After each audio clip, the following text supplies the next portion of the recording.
Amigos, sean bienvenidos a esta nueva emisión de Pasión Lectora.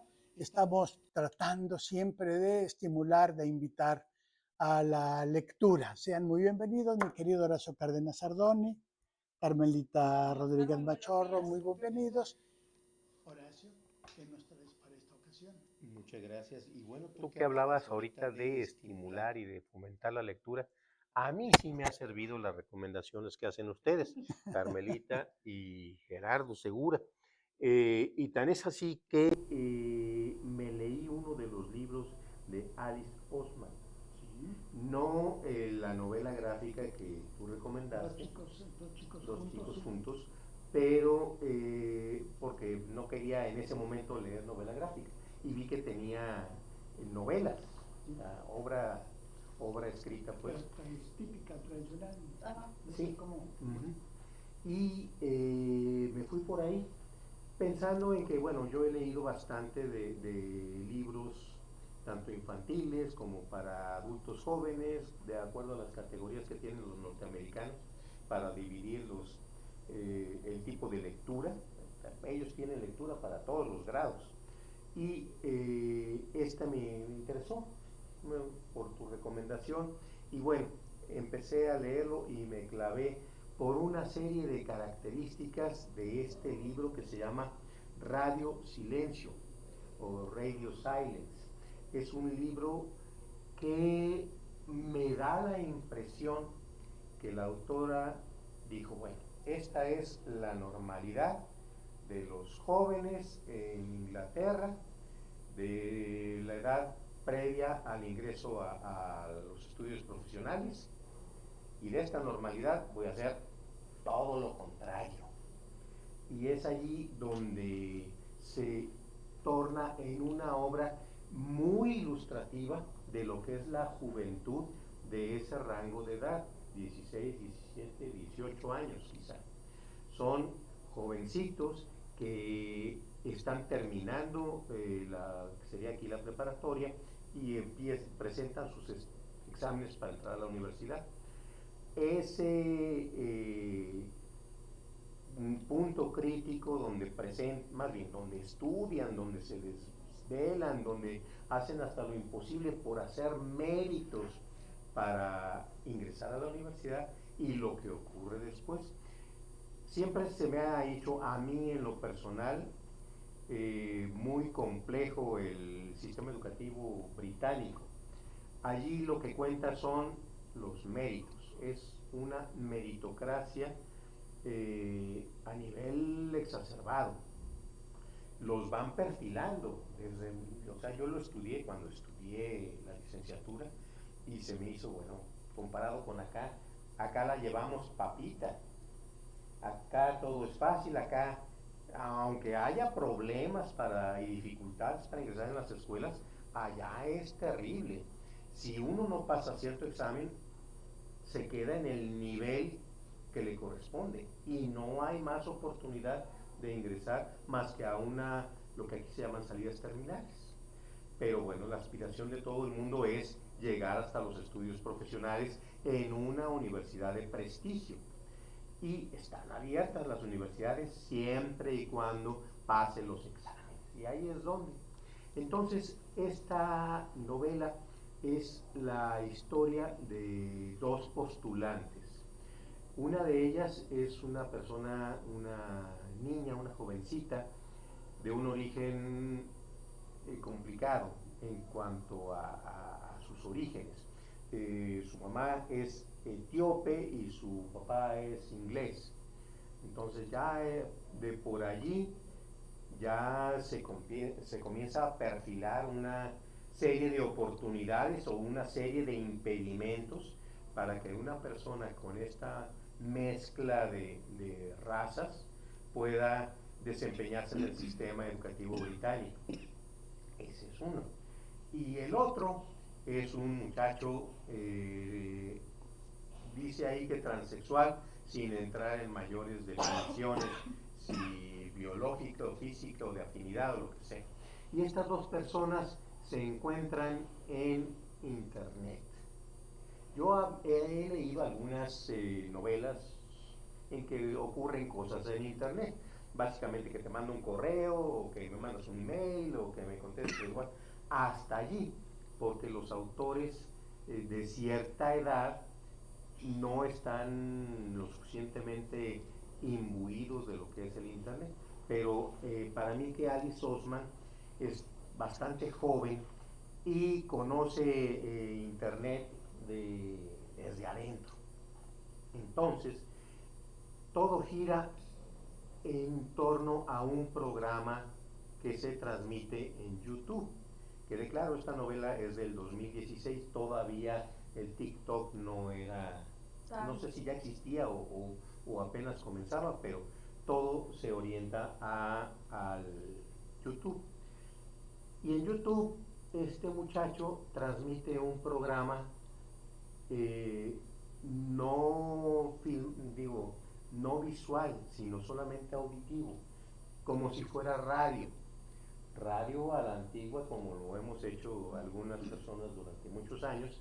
Entonces está uno en el micrófono y te rascas y te acuestas y esto y comentas y das el sopapo, esa clase de cosas que ocurren en el radio y que ya no ocurren en cuando nos están grabando, nos están viendo. Entonces, este programa que se llama University, Ciudad Universo, se orienta a los jovencitos que están en esa etapa crítica en que salen de la preparatoria, aspiran a la universidad. Aquí uno se pregunta, ¿qué estudiaré? Mercadotecnia, administración, contaduría, psicología o la que haya. Y me voy por la que haya, muchas veces. No, allá se van perfilando y yo quiero artes plásticas y miren todo lo que he trabajado en artes plásticas y he tenido algunas cuestiones de música, eso, pero es para complementar. Sí, trata de convencer a uno de los evaluadores de eso que tú crees que son tus ventajas y ellos piensan que son desventajas y bueno. Entonces, este programa que empieza con, como siempre, con 2 vistas, 10 vistas, 50 vistas, empieza a tener cada movimiento de los problemas existenciales de los aspirantes, que empieza a tener cientos de miles de vistas. Y la gente alrededor se pregunta, ¿y quiénes son? Porque no se ven, se oyen, pero no se ven. Y además con voz distorsionada. Entonces, la gente pregunta, bueno, ¿y qué va a pasar? ¿Y qué pasó? Suspenden el programa un tiempo, luego regresan, es que se pelearon, pues, ¿qué ocurrió? Y entonces, lo que nos ofrece Alice Osman en esta novela es un acercamiento muy profundo y muy certero, de los mejores que yo haya leído, y eso que comenzamos leyendo Pregúntale a Alicia, hace como 1.000.000 de años. Y de veras, o sea, ¿cómo piensan los jóvenes en esa edad? Hay en las dos familias, la del muchacho y de la muchacha, versiones encontradas. En la del muchacho, la mamá quiere que vaya a cierta universidad porque si no el prestigio de la familia está en juego, etc. Entonces lo presiona al máximo. Y a la muchacha no, lo que tú quieras, lo que tú consigas, lo que te haga feliz. Entonces es una disparidad de las familias que es lo que vemos en todos los medios, ¿no? Pero llega incluso a niveles de lo más, lo hacen a uno sonrojar. En una de las escenas, el muchacho se había pasado de copas y casi lo llevaron cargando. La muchacha se lo lleva a su casa de la muchacha. Imagínense eso, un saltillo. Y lo acuesta en su cama. Y es el transexual, quede claro. Y llega la mamá. Oye, qué bueno que ya traes un muchacho y que está en tu cama y que ojalá ya todo aquello que debe de ocurrir, ¿no? Y es la muchacha la que se pone toda roja, y, o sea, la mamá es la liberal y la chica es la que nomás nada de nada.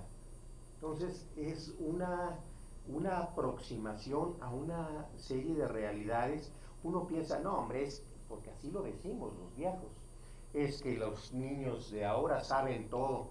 A lo mejor lo saben en teoría, pero en la práctica el vivir tan metidos en internet los ha alejado de las cosas reales, mundanas. Entonces es una serie de aproximaciones a ese rango de edad que es muy recomendable para todos los que son jóvenes, para los que son papás, para los que son mamás, para los que son educadores, ver cómo piensan y ver sobre todo el papel que están jugando las redes sociales en la vida de las personas. La gente vivía, al menos en la novela, pegada a qué va a pasar con estos personajes de Ciudad Universo, porque, perdón, Ciudad Universidad, porque entró, no entró, pasó, no pasó, qué le dijeron, lo condicionaron, le dieron la oportunidad, etcétera, etcétera. Y es sumamente atractivo, la novela se va rapidísimo, porque también uno quiere saber qué pasó, y si va a haber, si va a hacer clic la relación, o si no va, o cómo se van a arreglar la cuestión racial y la cuestión sexual y la cuestión. O sea, es una novela brillante de esta autora que ya nos había recomendado Gerardo Segura y yo también, Alice Osman, en esta ocasión Radio Silence, que vamos a colgar de la plataforma. No quiero dejar de mencionar que la autora tiene una categoría sexual, que no recuerdo su nombre, así técnico, y es asexual, digamos. Hay como un... dentro de toda esta nueva... Sí, los que en vez de tener una preferencia, no tienen preferencia, no tienen o no tienen impulso. Sí, ella se declara como asexual. No es que... No es agenital, subrayo. Tiene todos sus órganos perfectamente bien, hasta donde se sabe, no es que nos echemos mensajitos, pero hasta donde se sabe, ella simplemente se declara asexual, es decir, no siente ningún impulso por tener una intimidad con un tercero, ¿no? Con una otra persona. Esto es importante justamente porque las características que señalas aquí, mi querido Horacio, y porque en la novela de la que hablamos, la anterior, la novela gráfica de Dos chicos juntos, es la historia de dos jóvenes homosexuales. Uno de ellos no sabía que era homosexual, simplemente se sentía raro, no sabía que era homosexual. Entonces es interesante cómo una persona asexual puede tener esta visión, ni mejor ni peor. Es una visión sobre la sexualidad.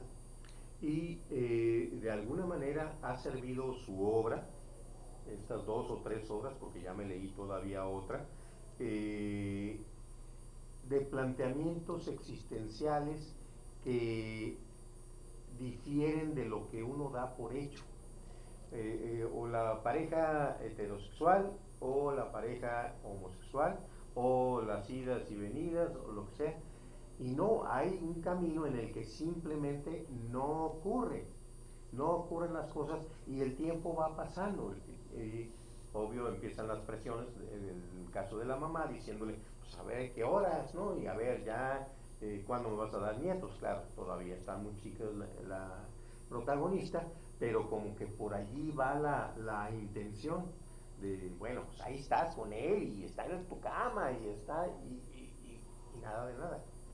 Y además, así están felices todos los protagonistas, al menos en este momento. Sumamente interesante y me gusta ese tipo de lecturas que, como comentas, pueden llegar a ser como útiles para entender a los chavos, ya sea desde el papel de papás o el papel de docentes, o simplemente porque de amigos, o sea, de los que puedas tener tus sobrinos políticos, tus sobrinos consanguíneos o demás. Entonces, qué interesante propuesta. Sí. Ahí la naturaleza es muy clara. Nos da la sexualidad para perpetuar la vida. No hay de otra.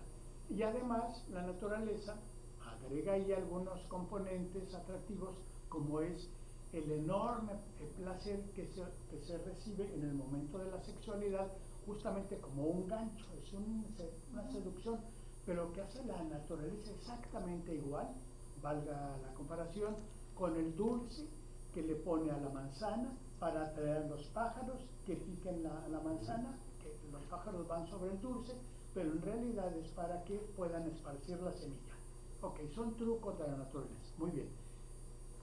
Todos pasamos por donde mismo, hasta que llega un fantasma que a mí me tiene muy preocupado, que se llama neoliberalismo, en el que le mete una cantidad de ruido a la sexualidad que los adolescentes ya no saben qué son, a tal grado que ya en la primaria se vale que se pregunten, bueno, no sé si todavía me gustan los niños o me gustan las niñas, o yo preferiría ser.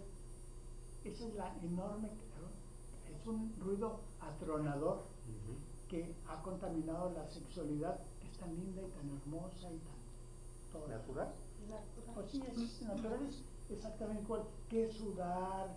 ¿Qué hacer la digestión? Bueno. Así es. Pues bueno, hoy yo les vengo a hablar de otro libro que se llama Voces del Tren Peregrino, de Ana Patti García. Y bueno, este libro lo leí hace poquito tiempo, pero creo que es importante compartirlo porque a lo mejor muchos de nosotros hemos escuchado hablar de un suceso que se dio hace, pues que 40 años, no más de 40 Más años. de 40 años. Sí, porque fue en el 72, si no me equivoco.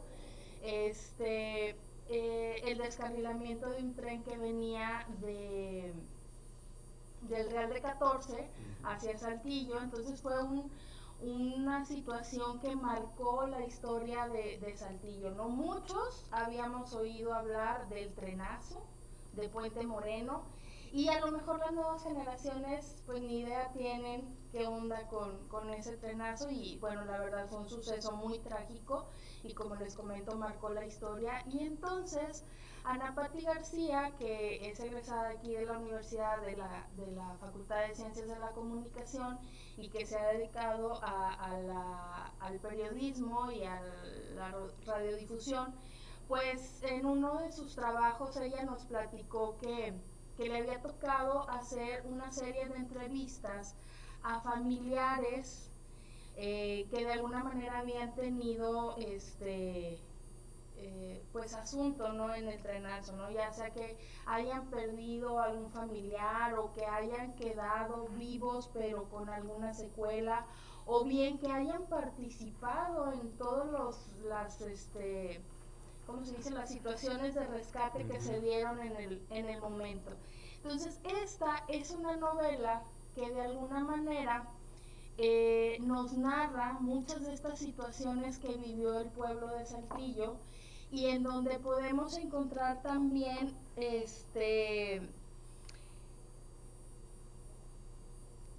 temas como la lealtad familiar. En esta novela obviamente hay una parte pues digamos ficticia, novelada como tal, en donde, bueno, hay una familia que es el punto central. No recuerdo ahorita, creo que se apellida Ponce Pérez o Pérez Ponce, no recuerdo exactamente los apellidos de la familia, pero ahí nos muestra cómo las familias de antes tenían una religiosidad absoluta, ¿no? La matriarca de esta familia, pues eso es lo que les inculca, y ellos tenían que acudir todos los años devotamente al pueblo de Real de 14, a los festejos de San Francisco.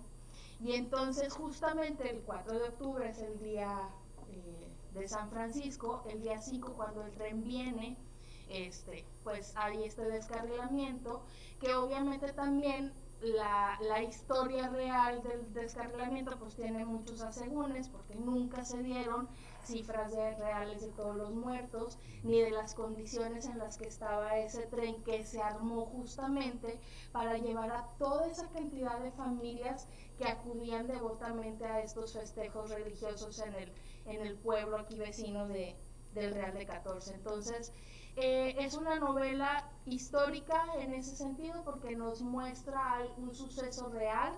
Está novelada porque es una historia de esta familia, de todo ese vivir durante esos horas de la madrugada donde se da el suceso. Sí, sí les podría decir que hay un par de escenas en este libro que no son aptas para cardíacos. La verdad, me hicieron sufrir mucho y no quiero ni pensar lo que vivió la gente de manera real en este suceso, pero se las recomiendo ampliamente. Son 10 capitulitos chiquitos que van a encontrar publicado en la página del Instituto Municipal de Cultura.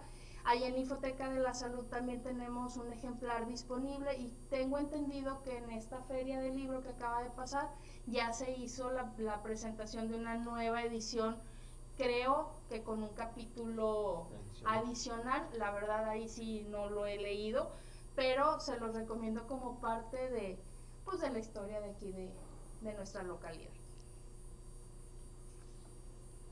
No deja de llamar la atención que el Trenazo ha dado más de 100 libros, bueno, no sé si 100 libros, pero ha dado una enorme cantidad de libros de Saltillo y a Saltillo, mientras que la huelga Cinzas y Funza del 74 no ha dado ni uno solo.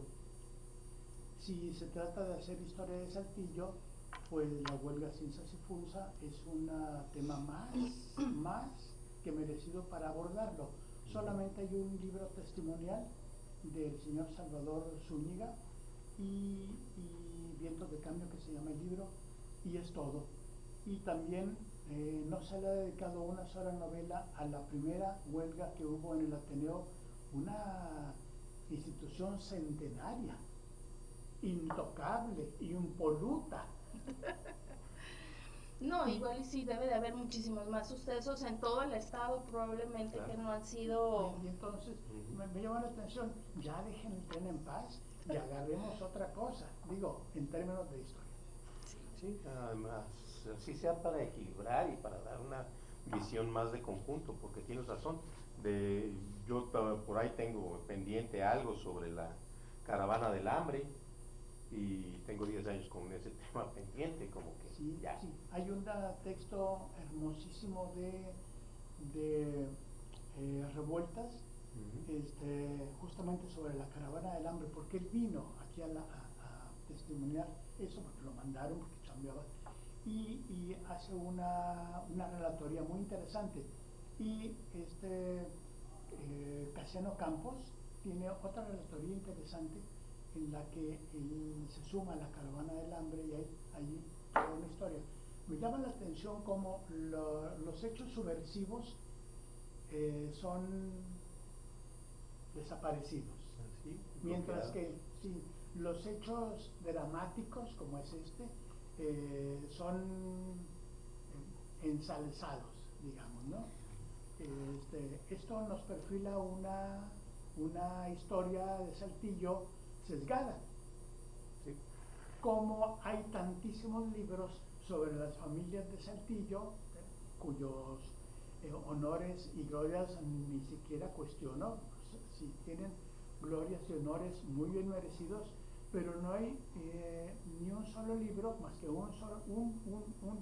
un libro, y es relegado a única edición de Los Negros de Saltillo, que la cultura negra en Saltillo, bueno, nosotros llevamos sangre de los negros esclavos. Entonces, esto nos dibuja forzosamente una historia sesgada, ¿no? La historia que queremos ver y la historia que queremos ocultar. Bueno, y también, ¿por qué no invitar a los escritores, ¿no?, a que busquen esa diversidad de temas también? Ahí hay quienes se dedican a escribir. Yo nada más me dedico a leer. Eso es mucho más sano. Es verdad que sí. Yo le voy a regresar la flor a mi querido amigo Horacio, amigo, colega, compañero de muchos años, compinche, cómplice de muchos años, porque empezó diciendo que había leído una novela en razón de una recomendación que hice. Bueno, yo les voy a hablar justamente de una novela en razón de un comentario que hizo Horacio. Hace tiempo, mi querido Horacio, hablabas de que Pérez Reverte tenía toda una, en un artículo, toda una estrategia del rescate de los soldados españoles que habían ido como parte de la guerra a Rusia, Segunda Guerra Mundial. Bueno, pues Pérez Reverte tiene una de sus características, él es un navegante inveterado, eso ya lo sabemos, incluso tiene una embarcación propia, ¿sí?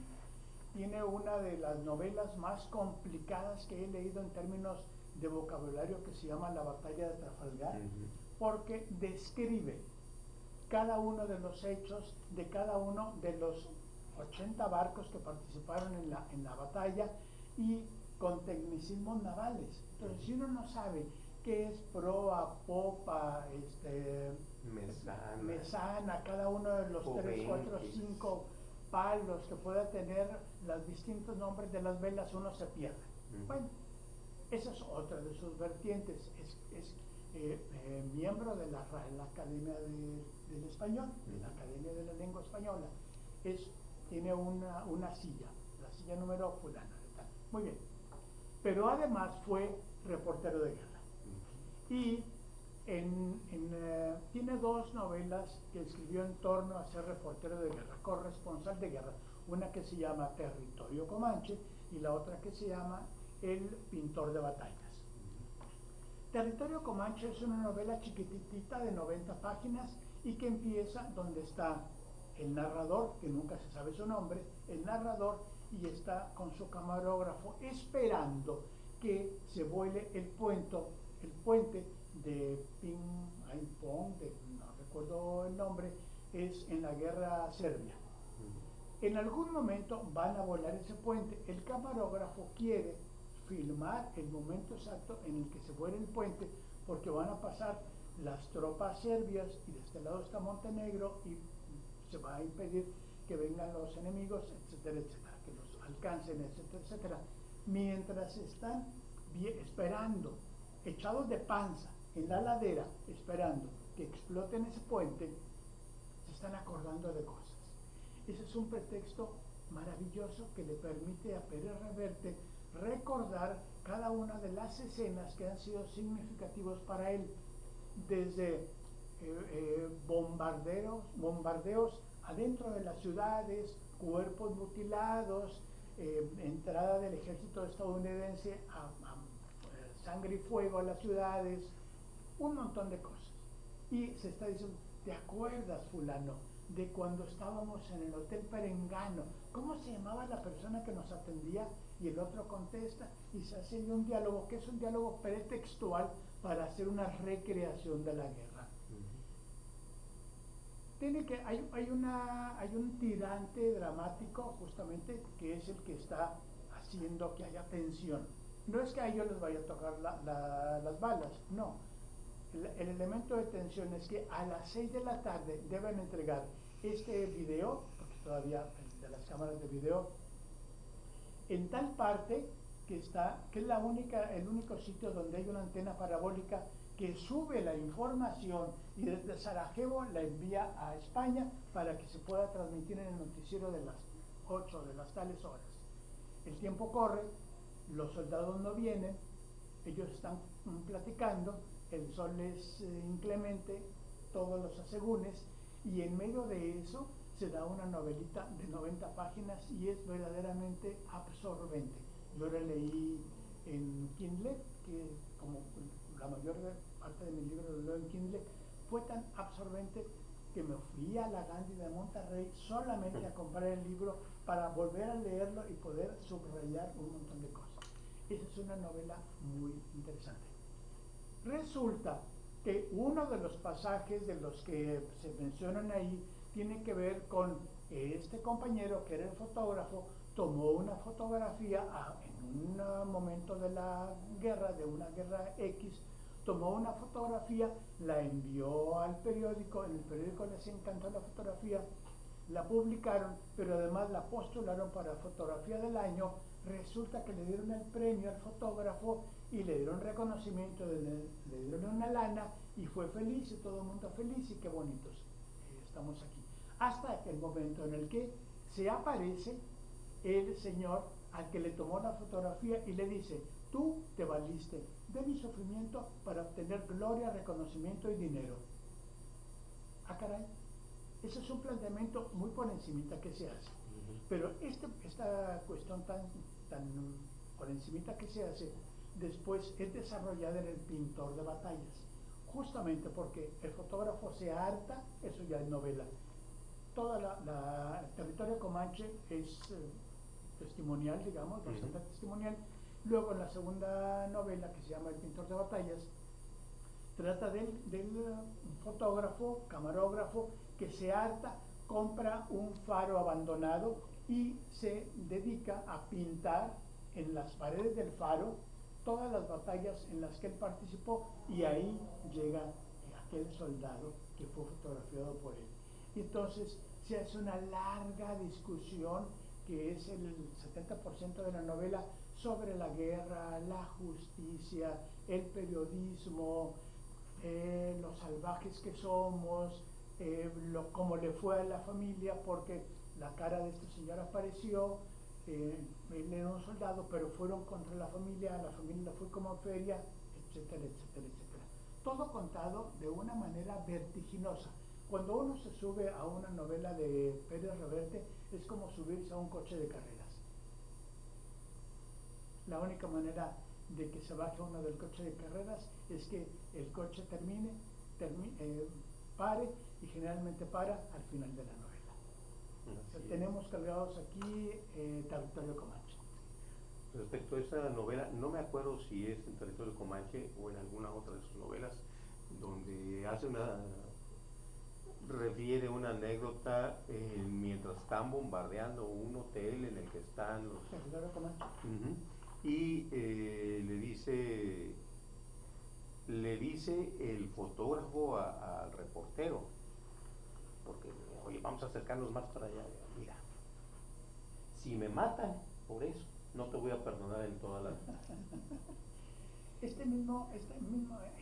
Creo que en ese hotel están tomándose la copa, y es cuando él le cuenta que le dice, ya te toca irte de vacaciones, y dice, no quiero irme de vacaciones, dice el fotógrafo, no quiero irme de vacaciones, porque cuando yo estoy de vacaciones en mi casa, me entristezco, entro en una depresión, no me muevo, y estoy todo el tiempo viendo el calendario para ver cuándo me toca regresar al frente. Y la esposa es lo peor, porque dice, tengo un monigote aquí, por favor, ni siquiera te vengas de vacaciones, quédate ahí. Esa es la adrenalina que hay entre los reporteros de guerra.